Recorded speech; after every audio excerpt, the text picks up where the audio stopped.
Taratado, juye kalo tile 14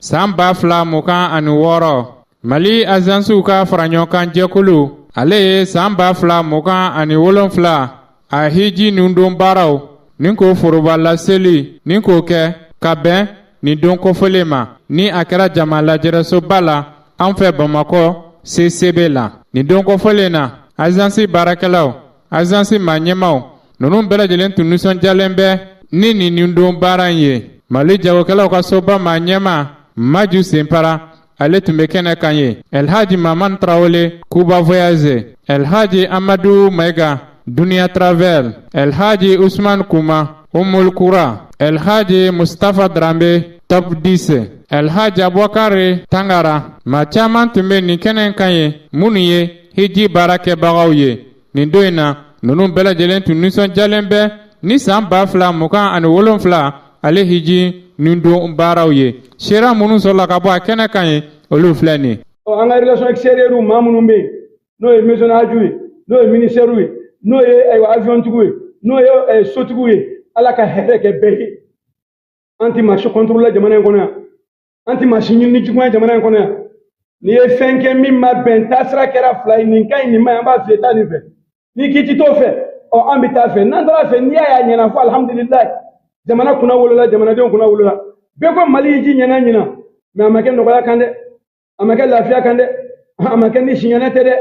O kuma cɛbaw minnu y'o ta o cɛba ninnu de sigilen bɛ commission kɔnɔ a cɛman n'a musoman Ala ka barika d'u la. Donc a kɛra cogo o cogo la an tɛ se ka ɲina an k'a fɔ minnu farala gouvernement kan olu y'an dɔ ye minnu y'a kɛ aju sarikati ye olu y'an dɔ ye. Commission de y'a bɛɛ décréter ka lettre ci ko n b'a fɛ nin fila ka kɛ wa fila bɛɛ kɛra alhamdulilayi fila bɛɛ ɲɛna Ala ni ce Ala ni ce. Agence de voyage an bɛ don min na i ko bi agence de voyage min ni a lakodɔnnen don ko jamana ka papier jamana ye papier d'a ma ka yamaruya d'a ma n'o an b'o fɔ o ma ko agrément ko o hakɛ bɛ taa 477 la. O tɛmɛnen kɔfɛ a ko k'a dɔn k'a fɔ ko commission in ko ale de yamaruyalen don ka kuma jamanadenw ani jamana marabagaw ni ɲɔgɔn cɛ ka kuma agence de voyage ani agence de voyage partenaires ni ɲɔgɔn cɛ i n'a fɔ an ye partenaires minnu an y'olu nommé sisan ni ko ko nana ni o degun bɛ agence de voyage kan walima u bɛ fɛ k'o de ɲini pour que ka u yɛrɛ lafiya pour que ka u ka secteur développer i ka dɔn k'a fɔ commission o de yamaruyalen don wa commission a bɛ k'o baara kɛ ni sɛbɛ ye a bɛ k'o baara kɛ ni cɛsiri ye a bɛ k'o baara kɛ yanni a seko bitamajira bɛɛ lajɛlen la. A ko k'a dɔn k'a fɔ Mali kota bɛɛ ka bila plateforme kan k'i ka dɔn k'a fɔ n'o kɛra o bɛ tilennenya de fɔ o bɛ an dɛmɛ kosɛbɛ an ka baaraw la. O tɛmɛnen kɔfɛ commission ko nin hakilila ninnu fɔli o t'a jira k'a fɔ a bɛ kɛlɛ la ko kɛlɛ tɛ wɔyɔ tɛ an b'a dɔn k'a fɔ maison de hajj an ka ɲɛmɔgɔw de don an ka ko bɛɛ lajɛlen bɛ tɛmɛ olu de fɛ wa an bɛ o bonya bi an bɛ o bonya sini mais fɛn min ni o ye an ka hakɛ ye an fana b'o ɲini bonya kɔnɔ karama kɔnɔ a ka faamuya o cogoya la. أعوذ بالله من الشيطان الرجيم بسم الله الرحمن الرحيم والصلاة والسلام على رسول الله صلى الله عليه وسلم. tiɲɛ yɛrɛ la n bɛ foli kɛ kosɛbɛ ka taa agence mɔgɔw bɛɛ lajɛlen u ka cɛsiri n'u ka wulikajɔ la pour que jamanadenw bɛ se ka lafiya cogo min na u ka hijiw kɛcogoyaw la. an y'a dɔn sisan k'a fɔ tiɲɛ na aw faralen don ɲɔgɔn kan pour que ka kɛ kulu kelen o de bɛ jamana yɛrɛ fana lafiya o de bɛ jamanadenw lafiya. An bɛ foli fana kɛ ka taa an ka jamanakuntigi fana ye ale fana bɛ wulikajɔ mun na pour que hijidenw bɛ se ka lafiya cogo min na. Vraiment n b'aw fo ka wale ɲuman dɔn aw ka baara la hakɛto b'a kan sallallahu alaihi wa sallam. ɲinan san n'o ye 2027 hiji ye ya rabbi ala ka kɛ succès ye maliyɛn bɛɛ lajɛlen ma wakalaw ala ka kɛ wakala bɛɛ lajɛlen ma jamana ala ka kɛ succès jamana bɛɛ lajɛlen ma an bɛ dugawu kɛ jamana o jamana bi taa Arabie Saoudite ala ka Mali bɔ ni tɔgɔ ye tɔgɔ min ɲɔgɔn t'a bɛɛ lajɛlen na k'an bɛn sababa ma. Alhamdulillah wa salatu wa salam ala rasulillah nabina Muhammadin wa ala alihi wa sahbihi ajma'in. Ne tɔgɔ ye Mahamad Traoré, vice-président de l'association AMAVP, membre de commission, directeur général de Cuba Voyage. Bon, alhamdulillah, l'enseignement qu'on a bi avancé privé au fait. On va faire la nyonga, kana CCB là, kana l'enseignement qui. Avant de voyager, bela jelen jara ko bolo de nyogoma, kana l'enseignement wala ya CCB là, no est en 2027 hijie. En 2027 campagne, on est nous donné plein de. Quand on voit la fois que c'est 20 décembre 2026, tout ça va l'abandon yoye. Nimbara nkera commission fait, ça va bien maintenant dans ce privé fait. Pour que wati mi na bolodara, jamana donc avoir kalama, ka fako lancement ka kera. Iji era fana abaro daminena. Bon, abe kelea fana kofo, abe nyomina fana kofo, abe ayira ka fa privo fana be chesere la jamana kono ka Mali al-Islama o deme ko tokoto o ka hiji bi se ka keke chogo nyuma na chogo mina o hukumu kono o yene hakilla en soro o yene meriya en soro ateka nani wale yanke nga hukumu kono na fana o ka foli ko fana sera nyamo ma no jamana era nyama bayi kanabla anga ministry era la kanabla mezonaji pana nyamana foli la seru bele jele makenenka komo kera ambele jele nyana ya do hukumu konona na bara imbele jele min ko fo anga je ka nyomine anga kekele anga donda kelen fe anga boda kelen fe wodi be bara noya avanci privo bele jele mbolo wodi be bara pana noya mezonaji era pana bolo wode be bara noya hijiden yara fana be bolo Mali yara togola kadaka namboro kono kokwa foite foko Mali moko togoti fo Mali de be foy donc depuis an yare ambele jele ka je ka mbolo di nyoma anga ke kilenya ka bara enke mimba to amise ka bara en togodu man soro ko fe choga amena do la jeng kon bolla o kuma ka ne jora min be avant tout la hiji kono kuma chaman kero fanana ka famia de Mali o mo ka se ka famia ke avant tout fana be joda mena bara en kono o tani mo ka hake me bara en kono o bi chesiri ni ka jo mena bara en kono bara mi se ka la pia e Mali dom bele jelema kala na al-Islamo amma ina Allah subhanahu wa ta'ala fe al bela ka nga jamana en basigi ala ka jamana ko suma ala ka chefana kambe do kono ala ka on yere don dakele fe ka mbo dakele fe anga je anga nyomine anga don ka fo fanga bo de la farali abina ni geleya e abina ni lafuye anta ala dolo la anun de to kuma kan mi ne bolo ka se bele jele me fon fe na la kelenka an kon bi wele minda afara ko le 20 décembre 2026 bele jele ki jija ga ye kenaka e kan e to ko sebena e ka dana azanti la ma bi ni hijingania ma hijingania 20 décembre a folen flani ye akane ka salon taye ma chama de toran salo o ma se ka ta chugo soro me ta chugo te parce que konye plateforme koye konye kota koye konye wati la koye hiji de wati yelemana korole amba do ni songalo ni singolo ko fede eti zamborola hiji dobi ban hiji dobi damine donc ika dana ya agency inya soma mamba fe ka agency privé de fe inya soma mamba fe ka filière gouvernementale pana fe inya soma ika do wati de bolo dalendo ika tika to ko sebenke passeport ka gla ika se ka don plateforme na e ka lafia agency ka lafia mezona nyamo era fana ka lafia hiji ka kya ke chogo nyumana abibili jona de kofo ambo famia ni bele jele be ka se ko famu al-Islamo la Mali kono ani Mali kokwa bo mi ye prix ko folen fane o ba nona yala mamadu ala prix kuma fora ka ba nona no 4,675,000 en privé ota no million nani an wa kemen bisabandure ni ya san woro de amini prix kelena depuis 2022 fo na 2026 la pamphla ta 27 la ni prix kelendo donc an bɛ ɲini hijidenw bɛɛ fɛ ni min y'i tɔgɔ fana sɛbɛn i k'i ka passeport dilan joona kan n'i tɔgɔ sɛbɛn k'i kɔ don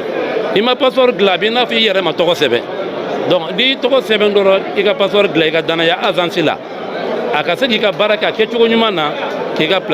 place ta plateforme kan gɛlɛya min kɛra 2025 hiji la ni maa caman tora yan wuli joona baliya sababu don o ka n'u sɔrɔ ɲinanta la hiji kɔni lahala yɛlɛmɛna arabi saudite yɛrɛ de fɛ sinon an yɛrɛ tɛ an ka ɲɛmɔgɔw tɛ an b'a ɲini bɛɛ k'o faamu wariko fana tɛ k'a fɔ agence mɔgɔw b'u ka wari la nin waati la o fana tɛ baara de cogo yɛlɛmɛna o k'a faamu n'o faamu cogo ye pour que gɛlɛyaw kana se ka bɔ a la salon gɛlɛya min kɛra an b'a dɔn maa caman de tora yan retard y'a sababu ye an b'o fɔ ka d'a kan retard de y'a sababu ye sinon agence ka baara kɛcogo juguya tɛ dɛ client de mana joona donc a y'a sɔrɔ délai banna yan'o ka n'o sɔrɔ ɲina o ye segin a kan ɲina k'a kɛ corriger ka n'o tɔgɔ sɛbɛn a waati la baara in ka kɛ a kɛcogo ɲuman na an ka foli bɛ bɛɛ lajɛlen ye an ka invité bɛɛ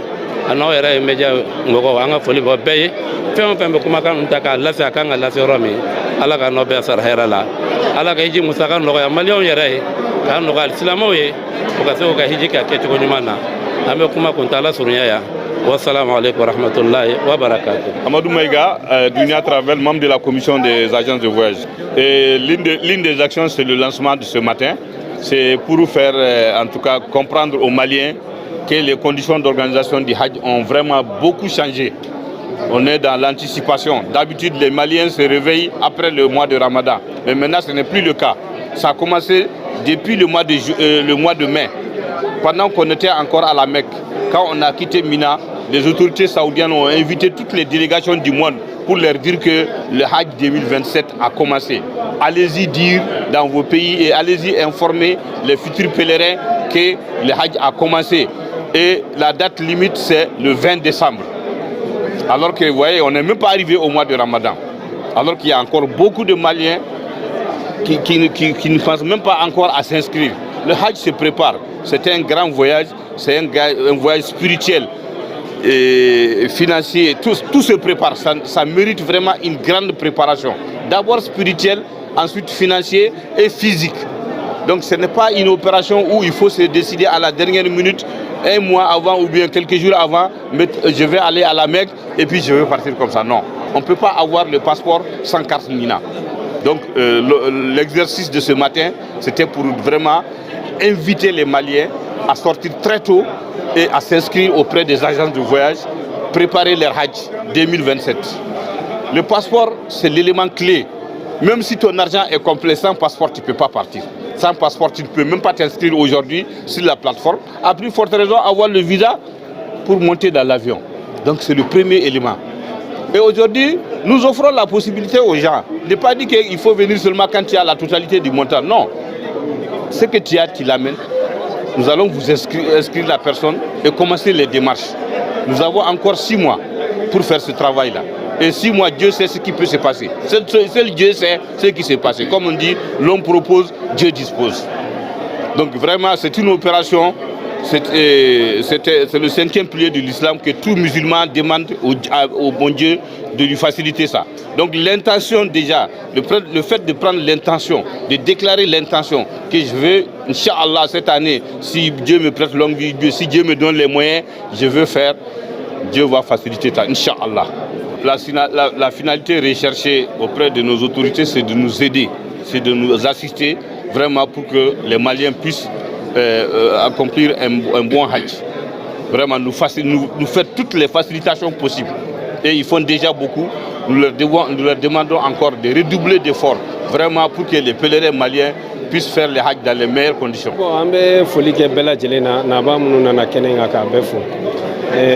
Agence de commission ni lancement kɛ k'a labɛn mun ka sɔrɔ ka ɲɛfɔli kɛ jamana kɔnɔdenw bɛɛ lajɛlen u k'a dɔn k'a fɔ hiji baara a daminɛna a mɛnna a kun ye mɔgɔw ka wuli joona u ka na u ka t'u tɔgɔw sɛbɛn i bɛ taa agence min fɛ i ka teliya i ka t'i tɔgɔ sɛbɛn n'i bɛ taa gouvernement de fɛ i ka teliya i ka t'i tɔgɔ sɛbɛn barisa hiji baara yɛlɛmana a bɛ san 4 ɲɔgɔnna bɔ sisan a bɛ ka yɛlɛma fɔlɔ la an tun b'a sigi de k'a fɔ ni sunkalo sera an bɛna o bɔra a la sisan nɔ kabiri hiji yɔrɔ yɛrɛ la seliba don o dugusɛjɛ filanan Saudiya autorité n'o ye jamana ɲɛmaaw ye u bɛ diɲɛ jamana bɛɛ wele ka hiji kura dayɛlɛ o la ɲina seliba tɛmɛni tile filanan u ye diɲɛ jamana bɛɛ wele k'a fɔ hiji kura n'o ye san 2027 k'a baaraw dayɛlɛnna taa ka kɛ ka taa fɔ mɔgɔw ye mɔgɔw k'u labɛn n'a ye mɔgɔw ka labɛnw sabati bon comme anw ye jamana ye tiɲɛ yɛrɛ yɛrɛ la anw ka sɔrɔ tɛ an labɔ kosɛbɛ ka sababu kɛ kow n'a cogoyaw ye et puis encore hijiden minnu fana bɛna an fɛ o fana ma caya fo k'a dama tɛmɛ n'o tɛ jamanaw bɛ yen nɔ 2027 lisi bouclela o datugura olu fɛ yen pewu olu bɛ ka 28 de tɔgɔ sɛbɛn o b'a yira olu ka baara bɛɛ banna bon Saudiya b'olu minnu ye n'o bɛ baara nɔgɔya u bolo de Saudiya bɛ fɛ ka taa o système de nɔfɛ parce que o bɛ baara nɔgɔya n'a fɔra sisan nɔ e kan ka wari kan ka taa yɔrɔ yɔrɔ kan ka labɛn i bolo i kan ka baara min kɛ i y'a sɔrɔ kɛ a sɔrɔ b'i tɛgɛ kɔnɔ o baara ka nɔgɔ i bolo i tɛ kunkolo sɛgɛn tigɛ o la bon ale bɛ fɛ hiji baara yɛrɛ de ka don o kɔnɔ bon anw dun ka sɔrɔ t'an labɔ ka se o ma an bɛ kumakan yɛrɛ lancer k'a kɛrɛnkɛrɛnnenya commerçants de ma parce que olu mana ye k'u bɛ mɔgɔ kelen la hiji mɔgɔ fila la hiji wari yɛrɛ ye 4,475,000 ale mana ye n'ale ko a bɛ mɔgɔ 4 la hiji o bɛ taa joli la sisan ye 20,000,000 ne ko bɛɛ bila u ka taa ka sunɔgɔ kɛ kalo 6 kalo 7 n b'a to n'a surunyara problème ninnu bɛ na yen bon ni dun y'a jateminɛ maliyɛn hijiden ni mɔgɔ 100 de don min bɛ taa hiji la mɔgɔ 50 kilancɛ bɛɛ commerçants bɛ minnu la hiji ou bien minnu bɛ jamana kɔ kan olu bɛ minnu na hiji donc an b'a f'u ye nin min filɛ nin ye maa dama i kɔni ko i bɛ fɛ i ka mɔgɔ ka taa tiɲɛ yɛrɛ la wuli joona i kana a tɔgɔ sɛbɛn donc an bɛ min kɔni fɔ an ka nin lancement ye belebeleba laɲini yɛrɛ ye min ye o de ye mɔgɔ o mɔgɔ n'i bɛ fɛ i ka mɔgɔ ka taa hiji la a ye bɔ joona a kana aw tɔgɔ sɛbɛn a bɛ baara nɔgɔya an bolo an ka degun bɛ sɔrɔ transport la n'o ye avion ni fɛnw ye éthiopienne b'an ta égyptienne b'an ta mais u tɛ degun sɔrɔ foyi la ka tɛmɛ client ka sumayali kɔ client ka sumayali fana o bɛ bɔ client nabaliya de la ne mɔgɔ min bɛ taa mɔgɔ di éthiopienne ma ne mɔgɔ min bɛ taa mɔgɔ di égyptienne ma ni mɔgɔ mana ne yɛrɛ fɛ ne bɛ se ka taa mɔgɔ d'ale ma fɔlɔ wa a tɛ se ka kɛ bon an dun b'a dɔn avion baara t'i n'a fɔ an bɛ sotarama ni taxi ta cogo min na o tɛ ale baaraw ye préalable de a bɛ kɛ ka kɔn kalo caman yan'a cɛ donc vraiment an b'a ɲini taamadenw fɛ u ka kɔn ka bɔ a bɛ baara caman nɔgɔya an bolo n'i y'a mɛn an taara avion na lafiya la an ka heure n'an ka waati n'an ka sanga la o b'a sɔrɔ aw fana ye baara labɛn ka kɔn mais n'an m'a labɛn ka kɔn retard bɛ don a la vraiment laɲini ni lancement kunba yɛrɛ bɛɛ ye min ye k'a fɔ bɛɛ ye dɛ tiɲɛ yɛrɛ la mɔgɔw ka bɔ joona ka na o de b'an dɛmɛ baara in kɔnɔ ala k'a ɲa ka d'an ma. Ne Dramé Mustapha agence Toptisi ani groupement Toptisi ɲɛma bon alhamdulillah an sera ka ko lawuli joona parce que wele kun yɛrɛ kunba ye an ka wuli joona de san t'o la an kun bɛ temps de ta ka baaraw kɛ mais baaraw système j'espère que o de yɛlɛmana an bɔra joona ɲina ka kun kɛ o de ye parce que Saudiya o diɲɛ yɛrɛ hiji baara système yɛlɛmana kosɛbɛ fɔlɔ temps de kun bɛ ta ka baara kɛ sisan temps tɛ yen tuguni donc o de ka min bɛ an bɛɛ ani awa maliyɛnw bɛɛ ani associatives bɛɛ an ko la kun na bi lancement kun ye an ka bɔ joona baaraw ka kɛ joona awa ni an sera ka wuli joona an bɛɛ ka nafa n'an ka hɛrɛ b'o de kɔnɔ. Pour le lancement de la campagne de 2027, la commission d'organisation a lancé cet appel, invité tout le monde, toutes les agences étaient ici présentes, avec d'autres structures qui ont été invitées par la commission, y compris vous, la presse. C'est juste pour véhiculer un message. Ce message n'est d'autre que dire aux pèlerins de sortir massivement à temps. Les temps ont changé. Ce n'est plus comme avant. Avant, c'est après les vacances, après les fêtes qu'on organise le Hajj. Cette fois-ci, il y a eu beaucoup de changements, il y a eu beaucoup de progrès. Donc, en fonction de ça, ils ont lancé un appel pour dire aux pèlerins de sortir à temps et le plus vite que possible aussi. Merci. Ne Madame Cissé Oumou Diabaté. Bon, kuma faranga kuma la mamba funyana doron ididenw ka bɔ joona. Bɔ joona ye mɔgɔw kɔnɔ ko ka n'i tɔgɔ sɛbɛn registre kɔnɔ bigi la o tɛ dɛ bɔ joona ye zen ye u ka bɔ joona ni passeport b'u bolo walima ni passeport t'u bolo passeport bɛ dilan ni papier minnu ye n'o ye NINA biométrique ani wolosɛbɛn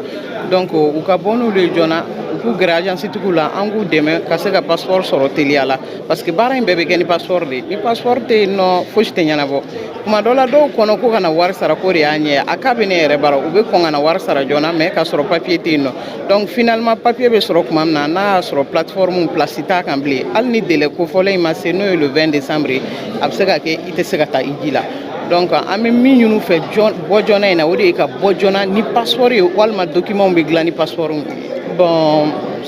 je demande à tous les pèlerins du Mali, que ce soit à l'intérieur ou à l'extérieur, de venir s'inscrire. Venir s'inscrire, il ne s'agit pas de venir écrire ton nom dans un registre, mais il s'agit plutôt de venir avec le passeport, soit avec le document avec lequel on fait les passeports. Donc on invite tous les pèlerins à sortir massivement et très tôt également.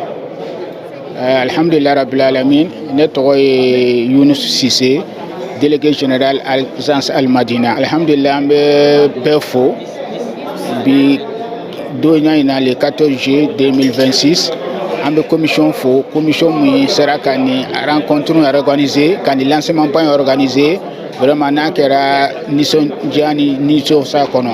En mettant ka mo fenfene appel Jabi en Befo. Donc à Kerako Baye, à Manga Danima, mo kanga to mobiliser. Ka hido sensibiliser ka sido informer pour que vous se ka wuli kan to seben jona chogomi parce que en bas don to seben wuli jona o de ko beye date mun dileno nyina o le 20 décembre donc le 20 décembre refana dilendo mais ya yere ni placer de la plateforme na chaque plateforme rebe daile avant le 20 décembre placer be ba donc maintenant en bas ni mo fait be ka wuli kan to seben jona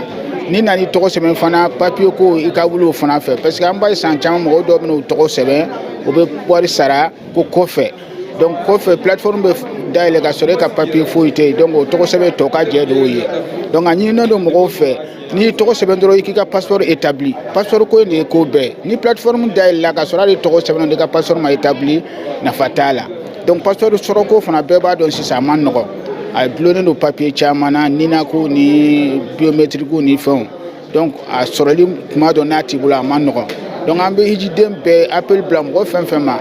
mɔgɔ fɛn b'a ka taa hiji i ka wuli joona ka na i tɔgɔ sɛbɛn ka i ka pièce établi ka i ka wari fana sarali daminɛ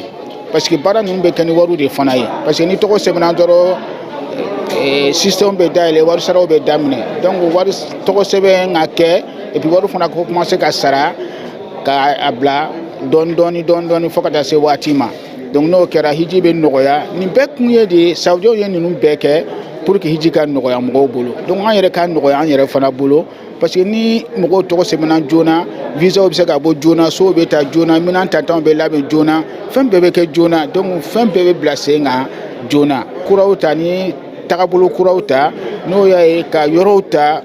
Madina ni Magan yɔrɔ minnu ka suru yɔrɔ minnu sont confortables pour que hijiden bɛ se ka lafiya u ka sigiyɔrɔw la et puis dumuniko fana na pour que bɛɛ bɛ se ka lafiya cogo min parce que n'i y'a ye i ka bateau yɛrɛ kɛ ka ɲɛ o ka sɔrɔ vraiment i yɛrɛ lafiyalen don k'a da o bɛɛ fana kan formateurs b'an bolo minnu bɛ mɔgɔ former ka ɲɛ depuis Bamakɔ yan formation bɛ dayɛlɛ kalo kelen walima kalo fila yanni ka se tagali ma depuis sunkalo bɛ sa dɔrɔn formation bɛ daminɛ fo ka taa se tagali ma formation bɛ kɛ o formateur kelenw de bɛ mɔgɔw accompagner fana ka taa Saudiya la toujours étape par étape k'u ka fɛnw expliquer u ye u ka bateau cogoya expliquer parce que an ta kun ye bateau in de ye donc il faut que k'o fana expliquer mɔgɔw ye ka ɲɛ pour que mɔgɔw bɛ se k'u ka hiji kɛ ka ɲɛ cogo min donc alhamdulillah an bɛ bɛɛ fo an bɛ dugawu kɛ jamana yɛrɛ ye an bɛ dugawu kɛ aw presse fana ye aw jɔyɔrɔ man dɔgɔ ko in na sensibilisation aw jɔyɔrɔ man dɔgɔ a la donc an bɛ dugawu k'a ye an bɛ a ɲini aw fɛ an bɛɛ k'an cɛsiri pour que mɔgɔw bɛ wuli joona cogo min ka n'u tɔgɔ sɛbɛn ka dugawu kɛ jamana ye ka dugawu kɛ an ka finitigiw ye ka dugawu kɛ an ka ɲɛmɔgɔw ye ala k'an bɛɛ kan bɛn ala kana ni sababu ɲuman ye ala kana ni keleya ye ala k'an kisi juguw ma